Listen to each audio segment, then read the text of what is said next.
ये जो मैं वेंटिलेटर की बढ़ती घटती लकीरों में उलझी ज़िंदगी जीने को मजबूर, अपने सीनों में खाली सिलेंडरों के बोझ लिए, अस्पताल की खिड़की पर मुझसे रोज़ मिलने आए उस परिंदे को देखूं, तो मैं ये सोचता हूँ कि मेरे बिस्तर के चारों तरफ ये दौड़ते भागते नीले लिबास में लिपटे लोग आखिर कौन हैं और मेरे क्या लगते हैं। मेरे बिस्तर के चारों तरफ ये दौड़ते भागते नीले लिबास में लिपटे लोग आखिर कौन हैं और मेरे क्या लगते हैं, जो मेरे लिए सब कुछ कर रहे हैं। और कहाँ गए वो सफ़ेद चादरों में खादी के कुर्तों में रहने वाले, महलों में सोने वाले, जो झांकने भी नहीं आए कि हम जी रहे हैं या मर रहे हैं। वो माँ जिसने सबसे पहले अपने आंचल में छुपाकर सीने से लगाकर बुझाई ज़िंदगी की पहली प्यास, कैसे पूरी हो उसके टूटते सांसों की टूटती आस। जिसके कांधे पर बैठ देखा सारा शहर बचपन भर, उसके जनाजे तक को कंधे नहीं मिल रहे हैं। सब अपने चेहरे छुपाए फिर रहे हैं, सारे शव नदियों में बह रहे हैं। जो अपना सब कुछ बेचकर भी बचा नहीं पाए एक भी जान, लाशों को मिला फ़कत कफन और खुला आसमान। ये सिर्फ मेरे गली गांव शहर नहीं बल्कि पूरे दुनिया पूरे देश की उदासी है, बेबसी है। ये कैसी घड़ी है, इस तबाही इस बर्बादी का कौन दोषी है। न जाने किस बुरे वक्त की बुरी बद्दुआ है, वबा है, ये कैसी बला है। पर इन अंधेरों में आंधियों में भी जल रहे हैं कुछ दिए, हैं कुछ बड़े आम से ख़ास लोग जो वो कर रहे हैं जो खुद खुदा करते हैं। हम इन्हें शुक्रिया नहीं इनका झुक कर सजदा करते हैं। ये सूट समेत खुद को जला रहे हैं, रोशनी कर रहे हैं, रोशन हो रहे हैं।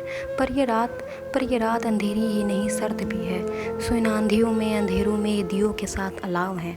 मगर ये तो नरसंहार का घाव है। जख्मों में पाँव है, मातम में गाँव है, कोर्ट कचहरी में तनाव है। पर कोई सुनेगा नहीं भाई, हमारे देश में चुनाव है। पर कोई सुनेगा नहीं भाई, हमारे देश में चुनाव है। ये जो बातें बोली नहीं जा रही, जो बातें सुने नहीं जा रही, सो अब लिखना पड़ रहा है। जिनके साथ जीना था, जिनके पास जीना था, अब उनके बिन मरना पड़ रहा है। पहले तुमने ही तो नीले समुंदरों को प्लास्टिक में लपेटा था ना, ख्वाहिशों का एक समंदर जो रहता था तुम्हारे अंदर, रह रह कर उठता था ना।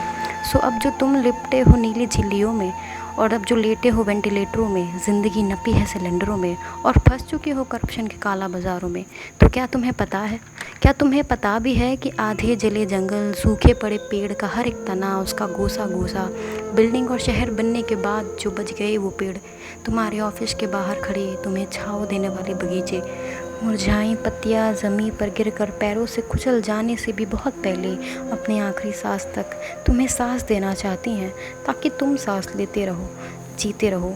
और जो पेड़ सूखे भी पड़ गए वो खुद को जला रहे हैं ताकि तुम आखिरी बार जल सको। मगर क्या ही करें जो सिलेंडर ही खाली हो, घरों के सिलेंडर भी खाली हो, पेट भी खाली हो। भरे हैं तो बस अस्पतालों के बेड, शमशानों की ज़मीं, कब्रिस्तान की गोद भी भरी है, मगर सरकारों ने अभी इसकी पुष्टि नहीं करी है। न जीने की खबर है, न मरने की खबर है, न मरने पर खबर है। जिन अखबार वालों ने हम तक ये खबर पहुंचाई, ना कोई उन्हीं की खबर ले रहा है। ये देश सच में अब राम भरोसे चल रहा है। शब्द खामोश है, खामोशी भी खामोश है, मगर आंकड़े बोल रहे हैं।